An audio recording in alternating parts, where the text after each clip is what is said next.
Have you ever looked at your bank account and thought it was playing hide and seek with your money?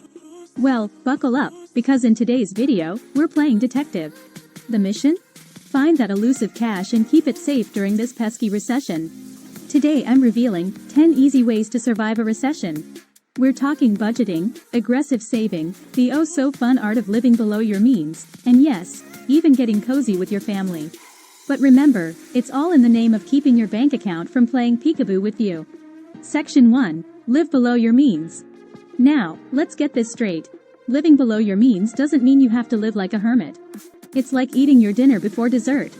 Sure, that designer bag looks delicious, but wouldn't you rather have a roof over your head? I mean, unless that bag is big enough to live in, then, by all means. During a recession, it's all about needs over wants.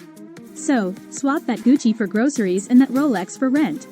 Remember, even caviar can't fill an empty stomach. Resisting the allure of a shiny new iPhone is tough, I get it. It's like refusing a slice of triple chocolate cake when you're on a diet. But we're not here to make life harder, we're here to make it cheaper. And what's cheaper than good old family love? And yes, that brings us to section 2, rely on family. During the Great Depression, families banded together, sharing resources and pooling their money to survive. Now, I'm not suggesting you start a commune with your in-laws, unless that's your thing, no judgment here. But think about how you can lean on each other to save a few bucks. Splitting groceries, sharing Netflix accounts, and yes, even moving in together. Just make sure you get dibs on the remote. Speaking of family, ever notice how a game of Monopoly can reveal everyone's true colors? Aunt Susan, the real estate mogul, Uncle Bob, the aggressive banker. Well, channel your inner Uncle Bob because it's time for section 3, save aggressively. Aggressive saving is like stocking up for winter, or a zombie apocalypse. Whatever floats your boat. The key is to save where you can, like making homemade detergent or using coconut oil for, well, almost everything. Seriously, that stuff is like the duct tape of the kitchen. But remember, savings are for a rainy day, not a rainy deal at the mall. Speaking of DIY, ever tried to cut your own hair? Yeah, me too. Let's just say I wore a hat for a few weeks. But, on to our next section, shall we? Section 4, cut back on unnecessary expenses. Now, I know what you're thinking, but I need my Netflix subscription and my weekly sushi takeout. Well, I hate to break it to you, but those are money-draining vampires, sucking your bank account dry one sushi roll at a time. I mean, who needs Netflix when you can play, Guess What's in the Fridge? And trust me, nothing beats the thrill of a slumber party with home-cooked food. Sure, your pasta might be a bit overcooked, but hey, it's the memories that count, right? Speaking of overcooked pasta, it's a good segue to our next topic, use a checklist, budget. It's like using a recipe when you're cooking. Without it, you might end up with spaghetti that's more crunchy than al dente. A budget is your financial recipe, and it's vital during a recession. You see, when you start tracking your expenses, you'll discover where your money is really going. Spoiler alert, it might involve a lot of coffee. And speaking of surprising expenses, have you ever found a forgotten $20 bill in your pocket and felt like you won the lottery? That's great, but let's try not to make debt a surprise. Welcome to section 6, stay out of debt. Think of debt as a deep hole. It's easy to fall in, but climbing out? That's the tricky part. It's like being stuck in a game of hide and seek with your money, but this time, your money is winning. So, set your deadlines, pay your bills, and keep your credit cards on a short leash. And yes, that means resisting the siren call of the sales section. Speaking of resisting, ever tried to resist the temptation of a side hustle? You know, like selling your handmade alien abduction insurance or your unique collection of socks that look like famous politicians. No? Just me then. Alright, moving on to section 7, start a side hustle. During a recession, a side hustle can be your best friend.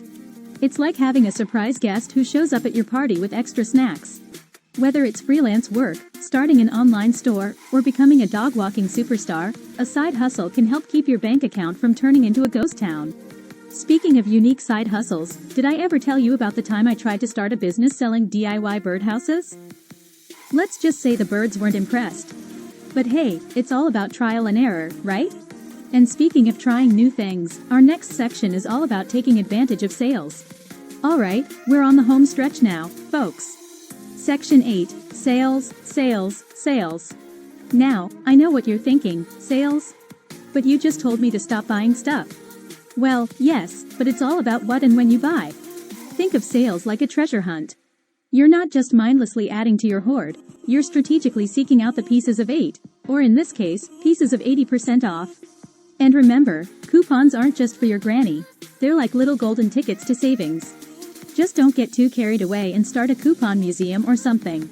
Speaking of coupon museums, ever notice how saving money can become a bit of a hobby? Well, our next tip is more of a lifestyle. Section 9, Have cash. I know, cash is so last century. But it's like always carrying a snack in case of sudden hunger, it's just sensible. Savings are great, but they're like an ice sculpture in the desert, they can disappear fast. So having a little ready cash is like having a trusty canteen of water to keep you hydrated. Speaking of disappearing savings, ever noticed how a stuffed piggy bank can give you a false sense of security? That's because it's hiding the hard truth. Which brings us to our final tip, Section 10, Accept reality. I know, it's a tough one, but bear with me. It's like accepting that your vacation plans might need to be cancelled due to bad weather. Sure, it's disappointing, but hey, have you ever tried a staycation? You can explore local attractions, rediscover your own backyard, and the best part? No packing. Remember, resilience and adaptability are the keys to surviving a recession. Now, before you go off to start your new frugal lifestyle, I have a small request. If you enjoyed this video and found it helpful, why not hit that like button? Better yet, share it with your friends and family. Let's all join the Frugal Squad together. After all, frugality, loves company. And don't forget to subscribe so you won't miss out on future tips to keep your piggy bank plump. And hey, why not drop a comment with your own frugal tips? Who knows, your tip might just be the star of our next video. The weirder the better, right? And for those of you who can't get enough of frugality, check out the link in the description for our Frugal Living ebook. It's like this video, but with more pages and fewer bad jokes. Now, let's wrap this up. We've been on quite a journey, haven't we? From living below your means and the joys of family, all the way to the thrilling hunt for sales and the importance of cold hard cash. It's been a roller coaster of financial wisdom and questionable humor. Living frugally during a recession can feel like you're a squirrel gathering nuts for winter. It might be a bit frantic and a lot of hard work, but when winter comes, you'll be glad you put in the effort. So, keep your chin up, your wallet closed, and remember, the best things in life are free, or at least heavily discounted. Stay frugal, my friends.